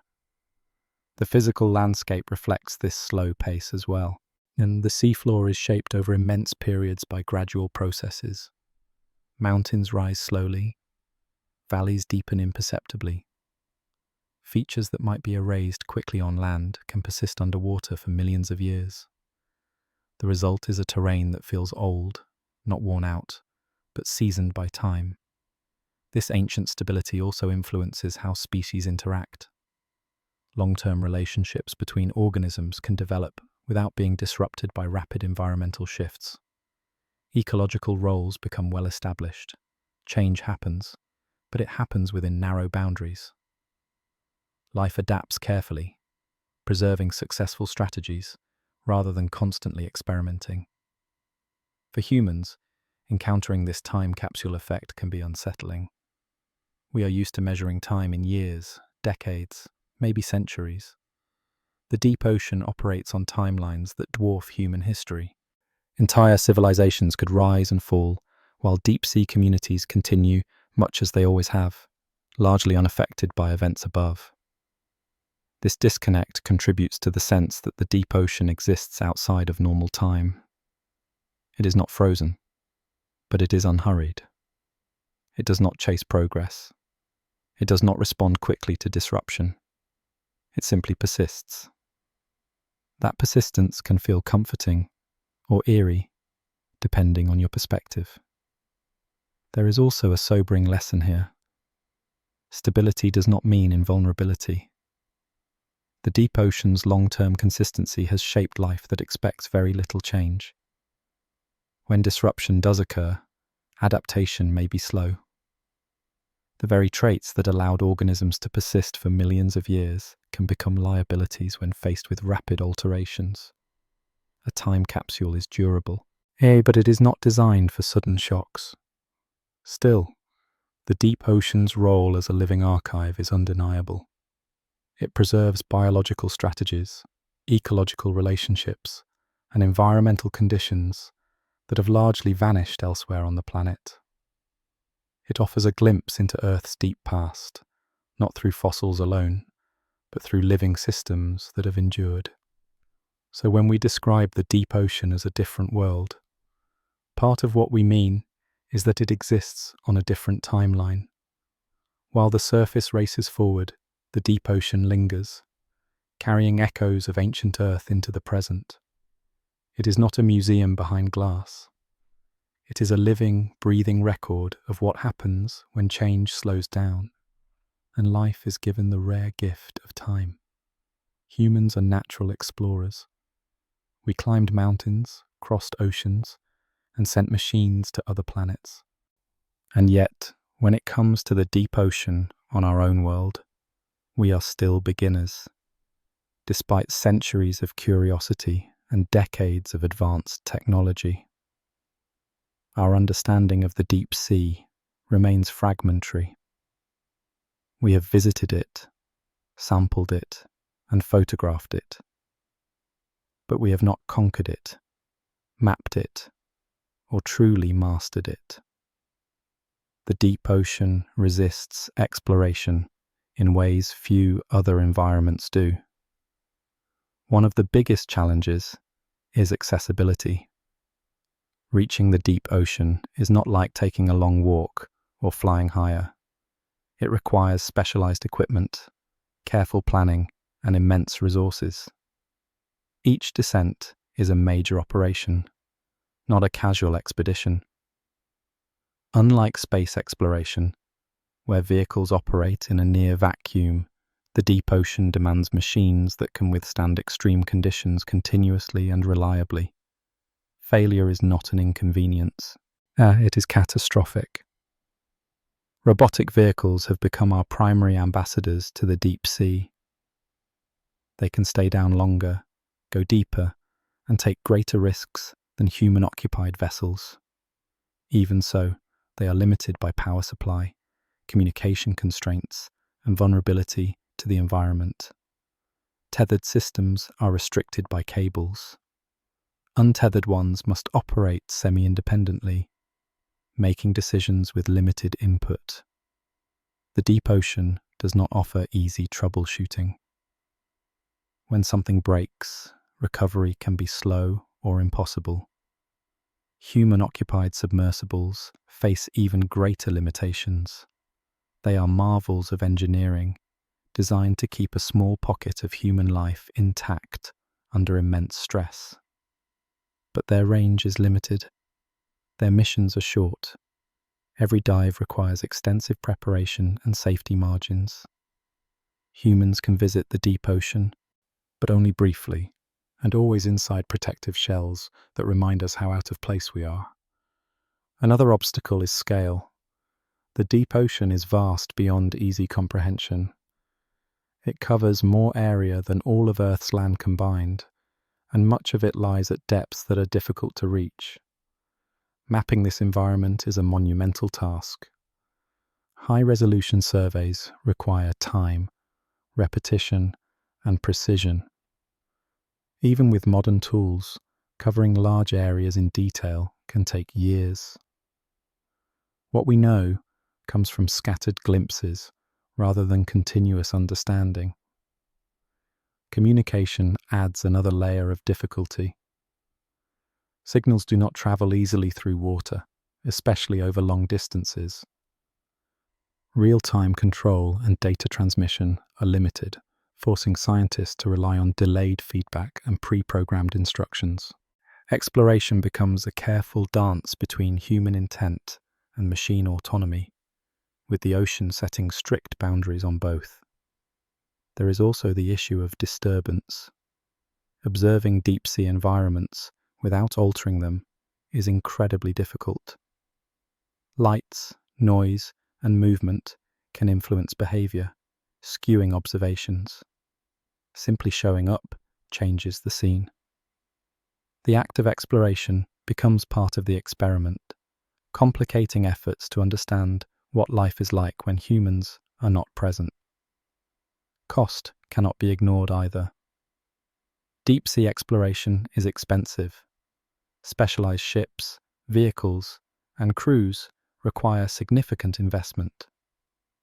As a result, exploration efforts are limited in number and scope. Large portions of the deep ocean remain unexplored, not because they lack scientific value, but because reaching them is financially and logistically demanding. This scarcity of exploration feeds the sense of mystery. For every region studied, countless others remain untouched. New discoveries are common, precisely because so little has been seen. Each expedition has the potential to reveal something entirely unexpected, which is thrilling and humbling at the same time. The deep ocean refuses to be fully known, no matter how advanced our tools become. For scientists, this creates a strange dynamic. We know enough to understand how much we do not know. Every answer generates new questions. Every map reveals blank spaces beyond its edges. The deep ocean becomes a reminder that exploration is not a finite task. It is an ongoing relationship with an environment that does not yield easily. So while humans have planted flags and built cities and scanned distant worlds, the deep ocean remains largely unexplored beneath our own feet. Robots venture where we cannot. Submersibles protect us from conditions we cannot survive. And still, we only glimpse fragments of a vast, complex world. The deep ocean does not reject exploration outright. It simply demands humility, and in doing so, it ensures that no matter how brave or clever we become, there will always be more below than we have seen. The deep ocean may feel remote and detached from everyday life, but it is anything but irrelevant. In fact, it is one of the most powerful systems shaping the planet as a whole. While surface environments grab attention with dramatic weather and visible change, the deep ocean works behind the scenes, influencing Earth's climate, chemistry, and long-term stability with remarkable consistency. It does not demand recognition. It simply does the job. One of the deep ocean's most important roles is storing carbon. Carbon moves constantly between the atmosphere, land, and ocean, and the deep sea acts as a long-term holding area in this global exchange. Organic material produced at the surface eventually sinks, carrying carbon with it into the depths. Once there, that carbon can remain isolated from the atmosphere for hundreds or even thousands of years. This slow sequestration helps regulate the amount of carbon dioxide in the air, influencing global temperatures over long timescales. This process is not dramatic. There are no sudden plunges or explosions of carbon transfer. It happens quietly, particle by particle, as material sinks and settles. Yet the deep ocean becomes a vast archive, locking away carbon that would otherwise contribute to warming. Without this storage, Earth's climate would behave very differently, with more extreme and rapid fluctuations. The deep ocean also plays a key role in distributing heat around the planet. Although it is cold, it participates in large-scale circulation patterns that move water masses across enormous distances. These slow, deep currents help balance temperature differences between regions, acting like a planetary thermostat. Heat absorbed at the surface can be transported and stored at depth, reducing sharp temperature contrasts and stabilizing climate patterns. These circulations operate on timescales far longer than weather systems. They are not influenced by daily or seasonal changes, but by gradual shifts in density, salinity, and temperature. The deep ocean responds slowly, but its influence is vast. Small changes in these deep movements can have ripple effects felt across the globe, affecting surface conditions over decades or centuries. Chemical balance is another area where the deep ocean quietly exerts control. It serves as a massive reservoir for nutrients and dissolved elements, releasing and absorbing them over time. This buffering capacity helps maintain the chemical stability of seawater, which is essential for life at all levels. Without the deep ocean acting as a regulator, the ocean's chemistry would be far more volatile. The deep ocean also interacts with geological processes. Material settles onto the seafloor, becoming part of long-term cycles that shape the planet's crust and influence the composition of future landscapes. These processes unfold so slowly that they are easy to overlook, but they are fundamental to Earth's evolution. The deep ocean is not just a biological system. It is part of the planet's physical engine. What makes all of this remarkable is how invisible it is to most people. The deep ocean does not produce storms we can watch from space or landscapes we can walk across. Its work happens out of sight, beneath kilometers of water. Yet the effects reach everywhere. Climate stability, atmospheric composition, and long-term habitability all depend, in part, on processes unfolding in darkness. This invisibility contributes to the sense that the deep ocean is disconnected from human life. In reality, it is deeply connected. Changes to the deep ocean can influence surface conditions in ways that are slow but profound. Because these systems operate on long timescales, their effects may not be immediately obvious, but they are enduring. The deep ocean's quiet influence also highlights a recurring theme. Importance does not require visibility. Some of the most critical systems on Earth operate without spectacle. They persist through consistency rather than drama. The deep ocean exemplifies this, maintaining balance not through force, but through patience and scale. So while it may feel like a different world, the deep ocean is tightly woven into the fabric of the planet. It stores carbon, moderates climate, balances chemistry, and supports geological cycles, all without fanfare. It does not ask for attention or applause. It simply keeps the system running, and in doing so, it reminds us that the most powerful forces shaping our world are often the ones we rarely see. If you could stand still in the deep ocean and watch it long enough, you would eventually realize something surprising. The place is not as still as it seems. Every day, on a scale so massive it borders on absurd, countless animals begin a synchronized journey straight up and straight down through the water column. This phenomenon, known as vertical migration, is one of the largest daily movements of life on Earth, and most of it happens invisibly, beneath the surface, without headlines or applause. At a certain time each day, vast numbers of deep-sea organisms rise toward shallower waters. Then, hours later, they descend again, returning to the depths they call home. This is not a random drift. It is a coordinated commute, repeated daily, sometimes over distances of hundreds or even thousands of meters. Imagine waking up every morning and taking an elevator ride taller than the world's tallest skyscraper, just to do it all again before bedtime. Now imagine doing that every single day of your life. What makes this behavior so strange is how consistent it is. These animals are not responding to weather, noise, or visible landmarks. Their movement is tied to subtle environmental cues that humans barely notice. The timing is precise, almost ritualistic. The deep ocean, often portrayed as static, suddenly reveals itself as a place governed by daily rhythms, even in the absence of sunlight in most of its layers. Vertical migration is not a casual stroll. It is physically demanding and energetically costly. Moving through that much water requires effort, and even for organisms adapted to buoyancy. The fact that so many species engage in this behavior tells us it must provide a powerful advantage.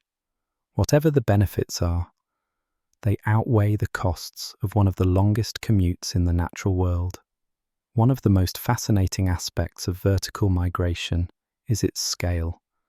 Individually, these organisms may be small and unassuming.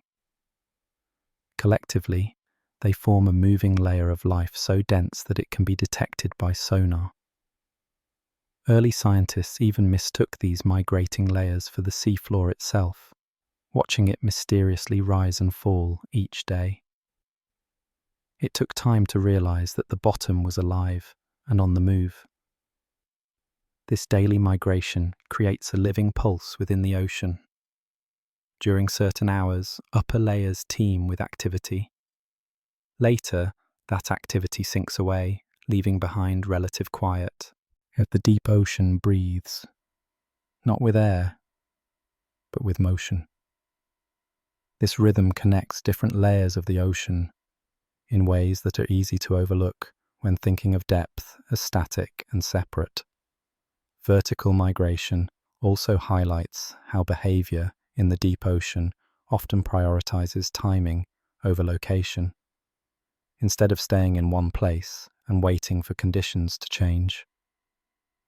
These organisms move themselves into different zones at different times.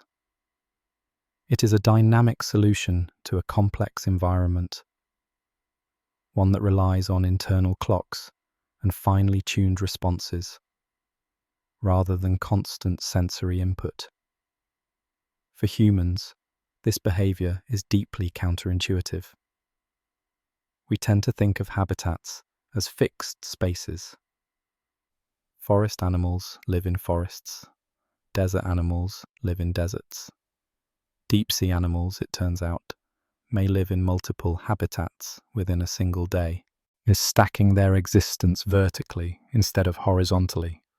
The ocean becomes less like a landscape and more like a schedule. This migration also reinforces the deep ocean's sense of otherness. Life here is not anchored to the ground or a specific depth. It moves through a three-dimensional world with ease, treating vertical distance as casually as land animals treat walking down a hill. What feels extreme to us is simply part of the routine. There is something quietly humbling about this behavior. While humans sleep, work, and argue at the surface, an immense migration unfolds beneath the waves, unseen and uninterrupted.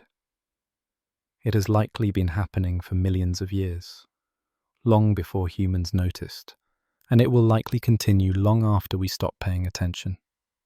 Vertical migration reminds us that the deep ocean is not passive, or it is active, coordinated, and alive with motion that defies our expectations. In a place we often imagine as frozen in darkness, life is commuting on a planetary scale, riding the longest elevator imaginable day after day, simply because that is what survival requires. The deep ocean does not just challenge the body, it challenges the mind.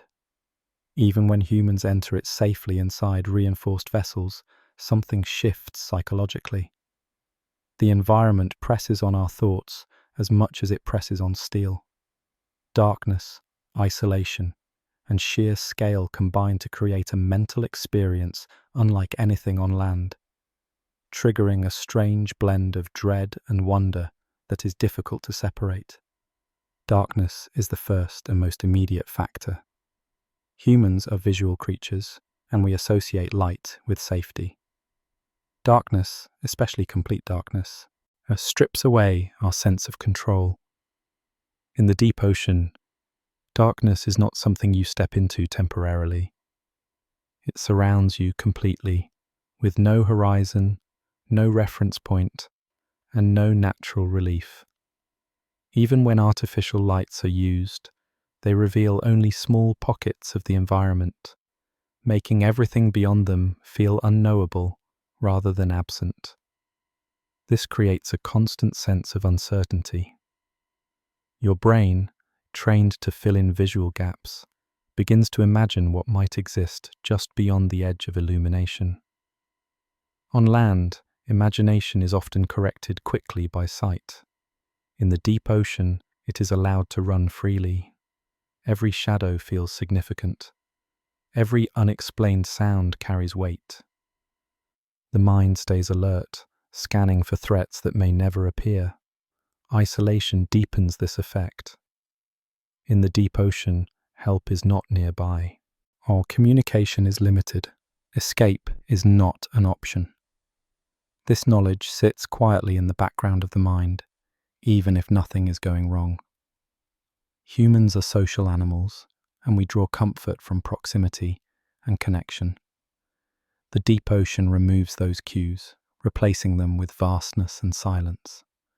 You are not just alone, you are surrounded by a world that does not acknowledge your presence. The scale of the deep ocean also distorts perception. On land, distances are familiar. You can walk to the edge of a field or see the outline of a mountain. In the deep ocean, there are no visible boundaries. Depth stretches downward beyond comprehension. Horizontal distance becomes meaningless without landmarks. This vast emptiness can feel both awe-inspiring and deeply unsettling, like standing in a room with no walls. As these factors combine to trigger primal responses, fear arises not from immediate danger, but from vulnerability. The deep ocean reminds us how small we are, how dependent we are on technology, and how quickly survival would become impossible without it. This awareness does not need to be loud to be effective. It hums quietly, influencing thoughts and emotions throughout the experience. At the same time, fascination grows alongside fear. The very qualities that make the deep ocean unsettling also make it captivating. Humans are drawn to the unknown. We are curious about places that challenge our assumptions and stretch our understanding of reality. The deep ocean offers a pure form of mystery, one that cannot be easily resolved by observation alone. This tension between fear and fascination creates a powerful psychological pull, and people are simultaneously repelled and attracted.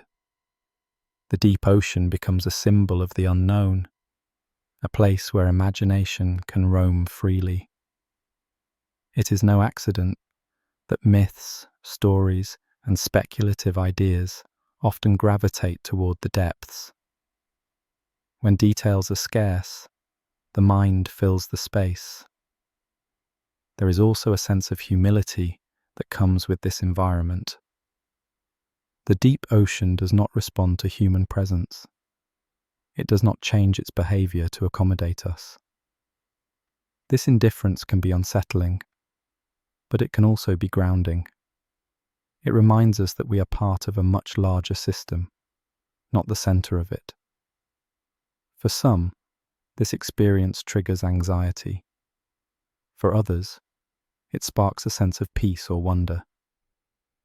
Both reactions stem from the same source, the confrontation with vastness and uncertainty.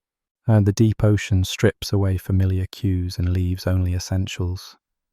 In doing so, it exposes how much of our comfort depends on predictability and visibility.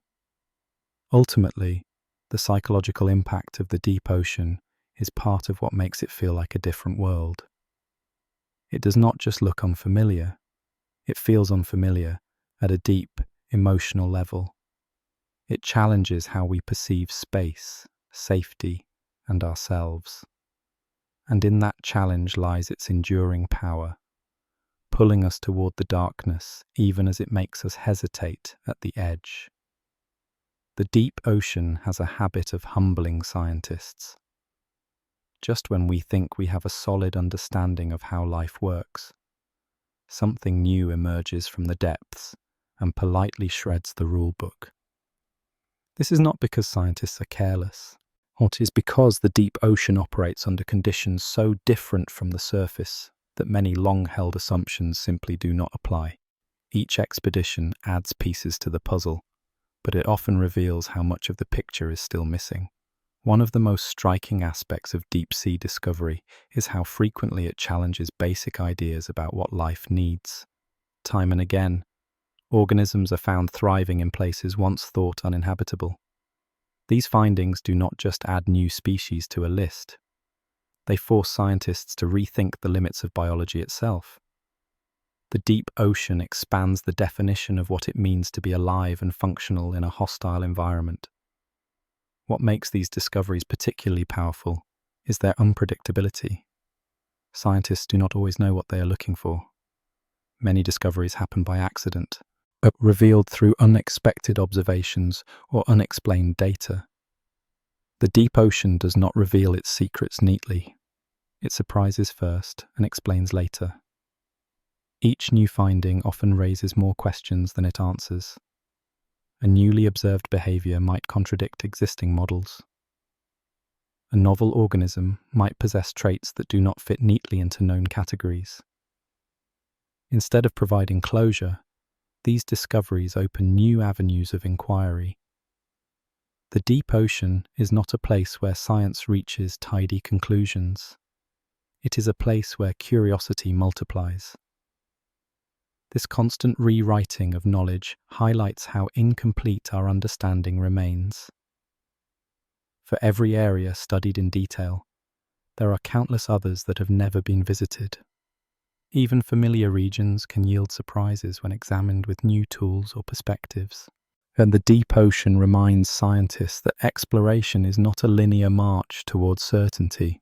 It is a winding path filled with revisions and re-evaluations. There is also a broader implication beyond marine science. Discoveries in the deep ocean influence how we think about life elsewhere in the universe. If life can persist under such extreme and unfamiliar conditions on Earth, it expands the range of environments considered potentially habitable beyond our planet. The deep ocean becomes a testing ground for ideas about resilience, adaptability, and the fundamental requirements for life. What makes this frontier particularly compelling is its proximity. Unlike distant planets or moons, the deep ocean exists right here. It is part of our own world, hidden beneath a thin surface layer we cross daily without a second thought.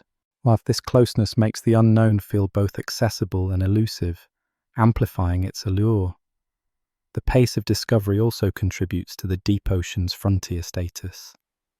Advances in technology continually open new windows into previously inaccessible regions. Each improvement in observation reveals complexity that was invisible before. Instead of diminishing mystery, progress often deepens it. The more we see, the more we realize how much remains unseen. This dynamic keeps the deep ocean firmly in the realm of active discovery rather than settled science. Textbooks must be updated. Theories must be adjusted. Assumptions must be tested and sometimes discarded. The deep ocean refuses to be fully categorized or explained, maintaining its role as a place where knowledge is provisional and curiosity is essential. For scientists, this is both challenging and exhilarating. There is no final chapter, no moment when the deep ocean becomes fully understood. Each generation builds on the work of the last, knowing that their conclusions may one day be revised. This openness to change is not a weakness of science, it is its strength. In this way, the deep ocean stands as one of the last great frontiers, not because it is unreachable, but because it resists certainty. It continues to surprise, to complicate, and to inspire. Every discovery is a reminder that our planet still holds vast realms of the unknown, waiting patiently beneath the waves, ready to challenge what we think we know about life itself. After traveling through the many layers of the deep ocean, one truth becomes impossible to ignore. This is not just the lower level of the same planet we know. While it is a parallel world, operating by its own rules, rhythms, and logic, the feeling that the deep ocean is different is not an illusion created by darkness or distance. It is the result of a place that diverges from the surface in nearly every meaningful way. At the surface, life is shaped by variability. Change is constant. Days and seasons pass, environments shift, and survival depends on flexibility. The deep ocean tells a different story. It is defined by consistency, isolation, and extremes that never let up. This contrast alone makes it feel alien. When environments shape life, they do so thoroughly, and the deep ocean has shaped organisms, behaviors, and systems that would feel impossible anywhere else. What truly separates the deep ocean is how completely it rewrites expectations. What concepts we take for granted at the surface lose their relevance. Familiar cues disappear. Movement, interaction, and survival follow unfamiliar patterns. Even time itself seems to behave differently, stretching out and slowing down. The deep ocean does not mirror our world. It challenges it. There is also an emotional dimension to this difference. Humans respond instinctively to the deep ocean with a mix of awe and unease. That reaction is not weakness. It is recognition. Our senses, instincts, and assumptions evolved for a world of light, air, and solid ground. The deep ocean strips those away, revealing how much of our comfort depends on conditions that feel normal only because we are used to them. This emotional response reinforces the idea that the deep ocean is not simply unexplored territory, but unfamiliar territory. It does not invite casual presence. It demands preparation, protection, and humility. Even then, it remains largely indifferent to our curiosity. That indifference is part of what makes it feel so powerful. The deep ocean does not exist for us. It exists alongside us, quietly and persistently. What is remarkable is that this other world is not distant. It is not hidden on another planet or locked away in some unreachable corner of the universe. It is here, beneath the surface we cross so easily. A thin layer of water separates daily human life from an environment that might as well belong to another Earth entirely. That proximity makes the deep ocean feel both familiar and profoundly strange. Throughout this journey, a pattern emerges. The deep ocean is not defined by one extreme, but by the combination of many. Physical conditions push limits. Biological solutions defy expectations. Emotional reactions reveal our own boundaries. Each layer adds to the sense that this environment operates independently from the world above, connected yet distinct. Calling the deep ocean a different world is not poetic exaggeration. It is a practical description. Worlds are defined by rules, and the deep ocean follows a rule book unlike anything humans evolved to understand intuitively. It has its own systems, its own rhythms, and its own form of balance. It does not need to resemble the surface to be complete. Perhaps the most humbling realization is that this other world does not feel incomplete or broken. It is not a harsh version of the surface waiting to be improved. It is fully functional, finely tuned, and deeply interconnected. Whilst the fact that it feels hostile to us says more about our limitations than about the environment itself. In the end, the deep ocean expands our understanding of what a world can be. It reminds us that Earth is not a single, uniform experience, but a layered planet capable of hosting radically different realities at the same time. The surface is only one chapter in a much larger story. So when we say the deep ocean feels like a different world, we are acknowledging something profound.